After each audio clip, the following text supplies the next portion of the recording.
what if the Chinese figured out a way to make things so unstable in Thailand that Mhm. another military coup took place to balance everything out? And the Chinese said, we could deal with the military junta in charge better than we could with a civilian government. So Mhm. let's really get them. So let's foment trouble in the south with Muslim extremists in the south of Thailand. And now there have been all these border skirmishes with the Cambodians, even though Cambodia is a Chinese client state. Let's get that ratcheted up too.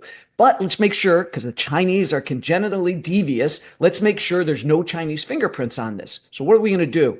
Well, I thought, okay, where could I pull a bad guy from that I've never pulled from before? And I said, whoa, what if he was one of ours?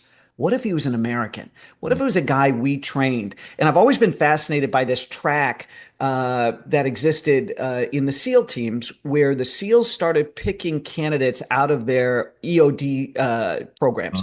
So Uh, the explosive ordnance disposal guys. yeah, I So was these going are to like ask you specifically about that. So that's a real program. it's a real program. So these EOD guys were kind of, tapped on the shoulder and said, "Hey, would you like to? We think you've got the capabilities to actually go through. We're not gonna help you. We're not gonna put our thumb on the scale, but we actually think you could make it through SEAL training, and we want to put real